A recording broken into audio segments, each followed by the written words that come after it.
فأنا ناصح لإخواني بالصدع بالحق تبيض وجوههم. السكوت في مسألة الحزبية يضرها، فاصدع بما تؤمر وأعرض عن المشركين. سلامي على دماج ورجالها والشيخ يحيى ودار العلم يا سعد بانيها. بسم الله الرحمن الرحيم. الحمد لله حمدا كثيرا طيبا مباركا فيه كما يحب ربنا ويرضاه. أشهد أن لا إله إلا الله وحده لا شريك له وأشهد أن محمدا عبده ورسوله صلى الله عليه وعلى آله وسلم تسليما كثيرا. أما بعد, kita lanjutkan pembahasan kita terkait ad-darsus sabi' asyar, pelajaran yang ke-17 dari ad-durusul muhimmah berkaitan dengan tahdzir minasyirki wa anwa'il ma'asi, peringatan dari kesyirikan dan berbagai macam jenis kemaksiatan, yang beliau mulai dengan menyebutkan 7 mubiqat. Kita baru mengambil berapa? Indak ya Khuzaimah, baru mengambil apa saja? Syirik, sihir,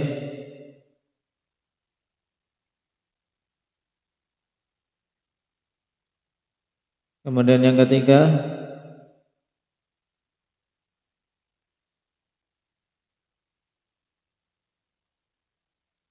membunuh jiwa yang diharamkan tanpa hak, yang keempat riba. Berarti yang kita ambil baru 4. Nah, sekarang kita masuk pada yang kelima, yaitu aklu malil yatim. Berkaitan dengan riba itu sendiri, setelah kita singgung bahwasanya riba terbagi menjadi berapa, Jabir? 2, yaitu riba fadl dan riba nasiyah. Tayyib. Kemudian barang-barang yang berlaku padanya hukum riba ada berapa? Hendak ya Raihan? Ada 6, apa saja? Pakai bahasa Arabnya biar mudah. Apa? Zahab, fiddah, tur, tamar, syair, mil. Berikutnya harus sudah hafal.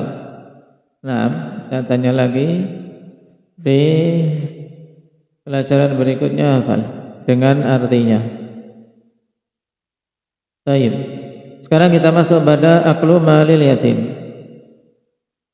Qala syarih wafaqahullahu ta'ala aywa minal muhlikatil mubiqat aklu malil yatim. Di antara hal-hal yang membinasakan adalah memakan harta anak yatim. Terus siapa itu yatim? Wal yatim huwallazi mata abuhu qabla bulughih, sawa'an kana dzakaran aw untha. Yang dinamakan dengan yatim adalah seseorang anak yang meninggal ayahnya sebelum mencapai usia balik. Jadi anak kecil ditinggal mati oleh ayahnya sebelum mencapai usia balik, maka dinamakan yatim. Kalau sudah mencapai usia balik, maka sudah tidak dikatakan yatim lagi, baik itu laki-laki ataupun perempuan. Amma man matat ummuhu qabla bulughih falaysa yatiman la syar'an wala lughatan. Adapun seorang yang ditinggal mati oleh ibunya sebelum mencapai usia balik, maka ini tidak dinamakan yatim, baik secara syar'i maupun secara bahasa. Ya, dalam istilah syariat, yatim ya yang ditinggal mati oleh siapa? Zaid, ayahnya. Adapun yang ditinggal mati oleh ibunya, maka ini tidak dinamakan yatim. Nah, dan di dalam bahasa Indonesia dinamakan apa? Piatu. Nah, ada yatim, ada piatu. Nah, tapi secara syar'i, nah, tidak dinamakan yatim, tidak secara syar'i maupun secara bahasa Arab. Qala li'anna al-yatima ma'khudun minal yutmi wa huwal infirad. Ay infarada 'anil kasibilah li'anna abahu huwal ladzi yaksibulah. Dikarenakan kata yatim itu diambil dari kata al-yutmu yang bermakna infirad, bersendirian. Apa kesesuaiannya kok yatim dinamakan yatim? Ai infarada 'anil kasibilah. Ya, dia bersendirian dari orang yang memberikan nafkah untuknya. Karena ayahnya lah yang memberikan nafkah untuk si anak. Ya kan? Ketika ayahnya meninggal, maka berarti tidak ada yang lagi yang memberikan nafkah, maka dinamakan al-yatim. Walidzalika qila al-yatimu minal adami man mata waliduhu wal yatimu minal hayawani man matat ummuh. Jadi tinggal milih mana? Jadi manusia atau jadi binatang? Kalau istilah yatim bagi anak Adam itu yang meninggal ayahnya. Kalau yatim dari kalangan hewan itu yang meninggal induknya. Kenapa? Karena yang ngasih makan apa? Yang ngasih makan anak binatang ya induknya. Jarang hewan-hewan itu kalau yang pejantannya itu mikir anaknya. Terkadang malah pejantannya makan anaknya, ada kucing itu. Kucing, nah sampai induknya itu lari pontang-panting ke sana kemari demi menyelamatkan si anak dari ayahnya. Kalau lagi keluar anaknya itu, ketahuan ayahnya dimakan, jahat kan? Kalian jangan kayak binatang. Nah, jadi ayah itu jangan kayak binatang yang bertanggung jawab nanti. Ngasih makan. Kenapa? Kalau ayah nggak ngasih makan, nggak ngasih nafkah kepada anak-anaknya, ya kayak binatang jadinya. Yang ngasih makan, ngasih nafkah kok ibunya. Ayahnya nggak ngasih makan. Ini kayak binatang. Bahkan ketika telah bercerai pun pada sebagian orang ya posisinya kayak binatang. Sudah cerai, anaknya ikut istrinya. Nah, yang laki-laki tidak mikir nafkah anaknya. Padahal yang wajib memberikan nafkah walaupun sudah cerai, walaupun anaknya ini ikut ibunya, wajib yang memberikan nafkah siapa? Si suami, si ayah, ya, si ayah. Dan banyak para lelaki yang entah tidak memahami atau pura-pura tidak paham. Ayo. Ini faedah diingat. Yatim untuk anak Adam yang meninggal ayahnya, karena ayah yang memberikan nafkah. Sedangkan yatim untuk binatang itu yang ditinggal mati oleh induknya. Wa khasal yatimu li'annahu la ahada yudafi'u anhu wa li'annahu al-aula an yurham. Dan dikhususkan di sini di antara dosa besar adalah memakan harta anak yatim, padahal memakan harta orang lain dosa enggak? Dosa juga, makan harta orang lain tanpa hak dosa. Akan tapi dikhususkan di sini dalam mubiqat, dalam hal yang membinasakan dengan memakan harta anak yatim. Kenapa? Karena anak yatim itu tidak ada seorang pun yang membela dia, karena ayahnya sudah meninggal. Karena tabiatnya seorang ayah yang melindungi anaknya, ayah yang melindungi anaknya. Sedangkan anak yatim sudah ditinggal mati oleh ayahnya, tidak ada yang lagi yang melindunginya.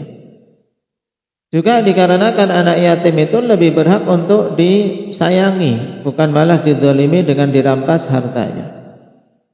Walihada dzakarahu Allah katsiran fi hifdzi haqqihi war ra'fati bih. Oleh karena itulah Allah Subhanahu wa taala sebutkan dengan banyak, bukan hanya di satu tempat tapi katsiran. Disebutkan dengan banyak dalam masalah penjagaan haknya dan dorongan untuk memberikan kasih sayang kepada anak yatim. Fa idza kana al-aula an yurhama fa kaifa yusta ala haqqihi fa yu'kala maluh. Maka apabila anak yatim itu adalah orang yang lebih berhak untuk dirahmati, maka bagaimana dirampas dari haknya kemudian dimakan hartanya. Nah, haknya dirampas, haknya diinjak-injak, kemudian hartanya dimakan, wal'iyadzubillah. Yang seperti ini hanya orang-orang yang sudah tercabut dari hatinya sifat rahmah. Dan itu banyak terjadi, apalagi anak-anak yatim yang ditinggal dengan warisan yang besar. Nah, biasanya diupayakan untuk dia tidak dapat warisan, atau bahkan diupayakan untuk bisa mati dan seterusnya, wal'iyadzubillah.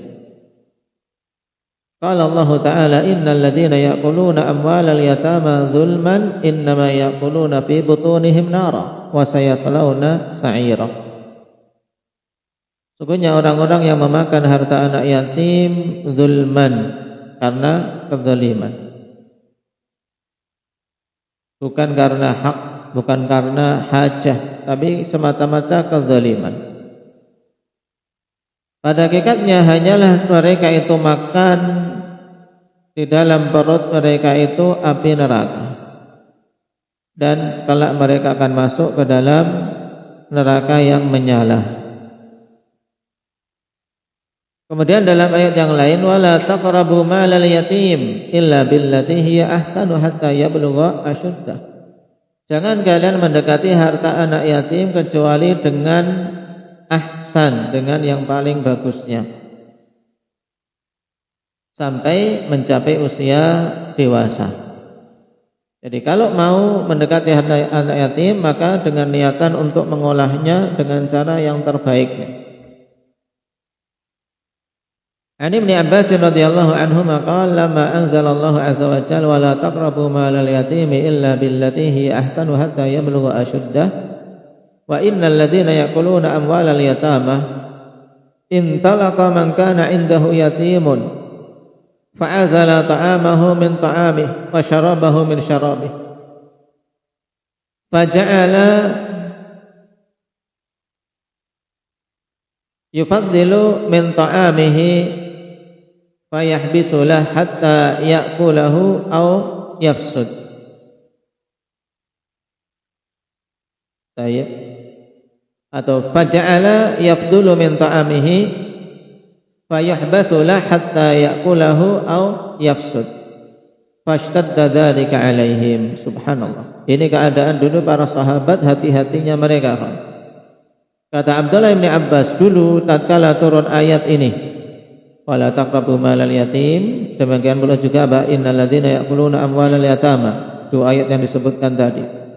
Ketika turun dua ayat tadi, maka orang-orang yang di sisinya ada anak yatim segera bergegas kemudian memisahkan makanannya dengan makanan si anak. Dan termasuk yang di sisinya anak yatim siapa? Ibu. Nah, ini kan berat. Ibu punya anak, suaminya meninggal, berarti kan ini anak yatim. Nah, di sisinya ada anak yatim, mungkin ayahnya yang meninggal ini punya warisan untuk si anak ini, punya hak. Maka mereka pun saat itu memisahkan makanan si anak yatim dengan makanan sendiri. Minumnya juga dipisahkan dengan minuman sendiri. Kenapa? Karena takut ada bagian dari anak yatim yang termakan. Kemudian menjadikan yang sisa dari makanan anak yatim disimpan. Tidak berani, sisa pun tidak berani dimakan. Nah, namanya anak kecil, kadang sisa, ya kan? Sisa, tapi tidak berani dimakan, disimpan sampai anak itu makan atau basi. Tentunya seperti ini berat atas mereka.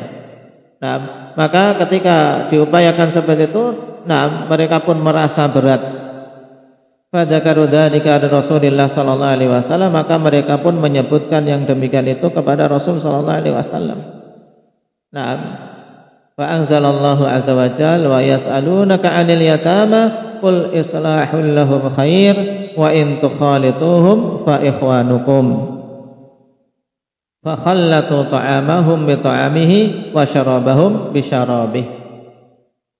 Ketika hal itu disebutkan maka turunlah ayat. Allah katakan mereka bertanya-tanya tentang anak-anak yatim, bagaimana pengelolaan hartanya.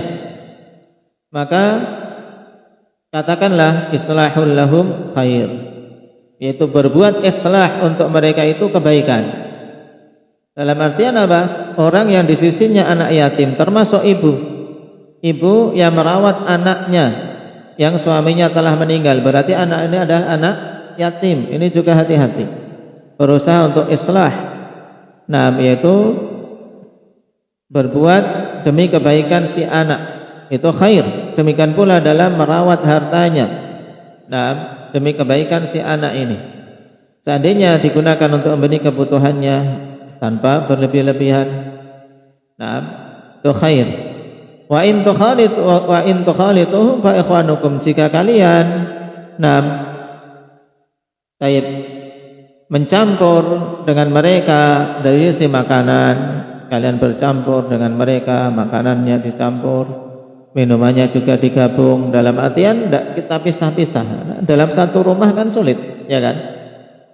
Maka mereka itu adalah saudara-saudara kalian. Maka ketika turun ayat ini, mereka pun mencampur makanan mereka dengan makanan si anak yatim dan minuman mereka dengan minuman anak yatim, dengan tetap mengupayakan islah. Bukan untuk berbuat curang, bukan untuk memakan harta mereka, tapi islah. Dan inilah keadaan para sahabat dulu. Lakinnal qa'ima ala sya'nil yatimi fi tarbiyatihi wa islahihi in kana faqiran falahu an ya'kula bil ma'ruf. Akan tapi orang yang merawat, mengatur urusan anak yatim dalam pendidikan dan dalam islah, yaitu mengupayakan kebaikan si anak. Jika orang ini fakir, maka boleh baginya untuk memakan dari harta anak yatim tadi dengan cara ma'ruf. Contoh yang paling mudahnya ya ibu, dia boleh untuk memakan harta si anak yatim dari warisan ayahnya, yaitu warisan suaminya, dengan cara yang ma'ruf jika memang dia fakir, jika dia butuh. Tapi kalau dia memiliki hal yang mencukupi, maka ahsan untuk warisan bagi si anak ini tidak diotak-atik.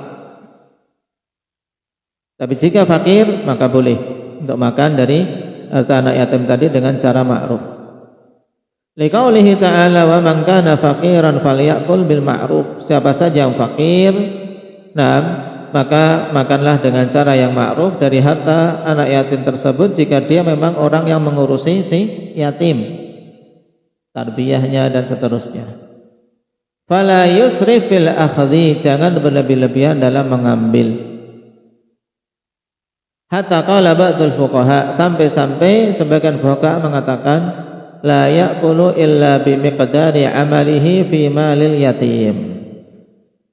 Dia tidak boleh memakan kecuali kadar pekerjaan dia yang dia lakukan terkait harta anak yatim.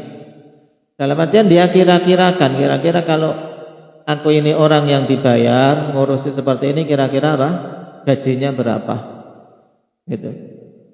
Yaitu dikira-kirakan kalau dia sebagai pembantu di luar, gajinya berapa. Waqila huwal qardu yastahlifuhu thumma yaruddu. Dikatakan juga itu adalah qard, yaitu pinjaman. Dia pinjam di awal, kemudian dia kembalikan. Ila ghairi dzalika, sampai pada perkataan-perkataan fuqaha yang lain. Fala yattaqi bimalihi malal yatim wala yubadzir wala yusrif. Jangan sampai dia berupaya untuk menjaga hartanya sendiri dengan menggunakan harta anak yatim. hartanya ingin tidak berkurang, yang dia makan harta anak yatim. Ini tidak boleh. Demikian pula ketika menggunakannya tidak tabdzir dan tidak israf. Dan tabdzir, ikhwan, dikatakan tabdzir yaitu penggunaan harta pada selain ketaatan kepada Allah Subhanahu wa taala. Penggunaan harta pada perkara yang haram itu namanya tabdzir, sedikit maupun banyak. Nah, sedangkan israf itu bisa masuk pada penggunaan yang halal asalnya tapi berlebihan melampaui batas, sehingga juga dilarang. Fa fil hadithi an Abdullah bin Amr bin al-As radhiyallahu anhuma anna rajulan atan nabiyya sallallahu alaihi wasallam faqala inni faqirun laisa li syai'. Nah, dalam hadis dari Abdullah bin Amr bin al-As radhiyallahu anhuma, seorang laki-laki datang kepada Nabi sallallahu alaihi wasallam mengatakan, sungguhnya saya ini fakir, aku tidak punya apa-apa. Wali yatimun, dan di sisiku ada anak yatim. Faqala qul min mali yatimika ghaira musrifin wala mubadzirin wala muta'athil. Nah,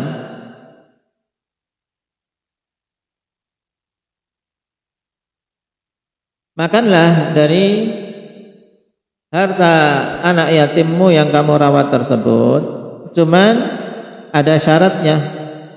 Baik, syaratnya di sini apa? Pertama, ghaira musrifin.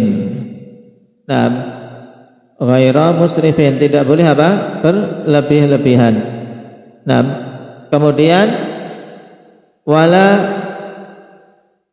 mubadzirin, tidak boleh dia dalam kondisi mubadzir, yaitu mengarahkan pada selain yang diperbolehkan. Nah, wala tubadzir tabdzira. Innal mubadzirina kanu ikhwana syayatin. Nah, dan telah disebutkan tadi bahwasanya tabdzir itu mencakup sesuatu yang sedikit walaupun ketika diarahkan kepada apa? Diarahkan kepada hal yang haram walaupun sedikit. Ini masuk dalam tabdzir, kan? Misalnya, nah, harta anak yatim ini diberikan untuk apa? Untuk permainan musik-musik misalnya. Taib, kan ini mainan anak kecil tapi musik-musik, tidak boleh. Nah, ini tabdzir. Kemudian wala muta'athil, tidak untuk apa? Untuk menimbun harta. Jadi ini 3 syaratnya, tidak berlebih-lebihan, tidak tabdzir, dan tidak untuk menimbun harta. Nah, untuk mencari kekayaan dari harta anak yatim tersebut. Jadi dia ambil untuk disimpan, dia tabung sendiri, dia kumpulkan dari harta anak yatim, ini haram. Baik. Mubadzir, wa fi riwayatin mubadzir wa ukhra mubadir dengan dal. Mubadzir kila ta'kidun lil israf, wa mubadir la yubadiru infaqa malil yatimi qabla bulughih. Mubadir dikatakan itu penguat untuk israf, yaitu tidak boleh berlebih-lebihan, tidak boleh boros menggunakan tanpa apa? Tanpa menimbang-nimbang manfaat dan mafsadah.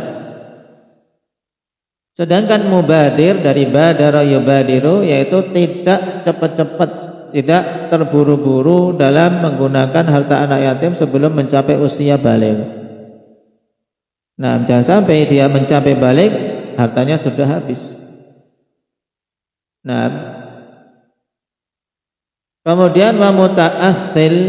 Nah, wa muta'athil aslul mal. Wa minhu uthlatu syai' asluh. Nah, fala yadurru bi aslil mal. Baik.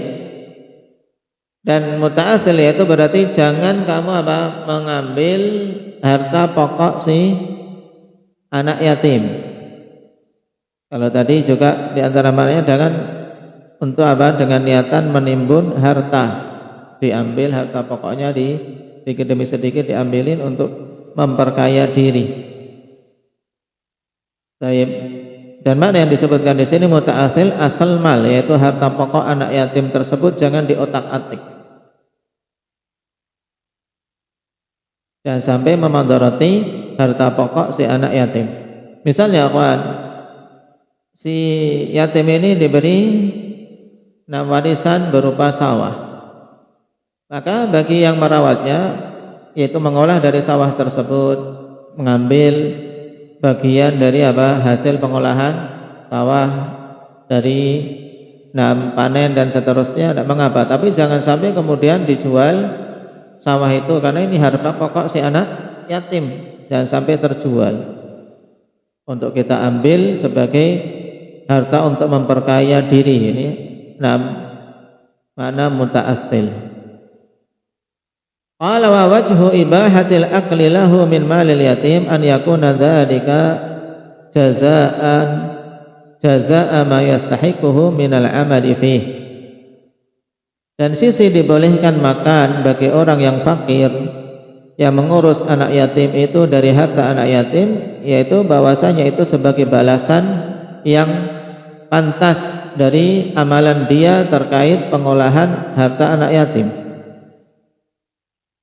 Wal istislahi lahu, dan mengupayakan kebaikan si anak yatim, karena bagaimanapun juga anak yatim kalau tidak ada yang merawat ya dia akan terlunta-lunta walaupun duitnya banyak.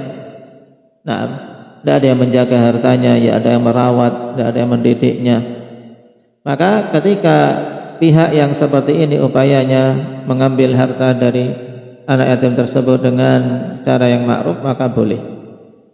Wa an ya'khudha minhu bil ma'ruf ala qadri amalih, dan hendaknya dia mengambil dari harta anak yatim dengan cara yang ma'ruf sesuai dengan kadar amalannya.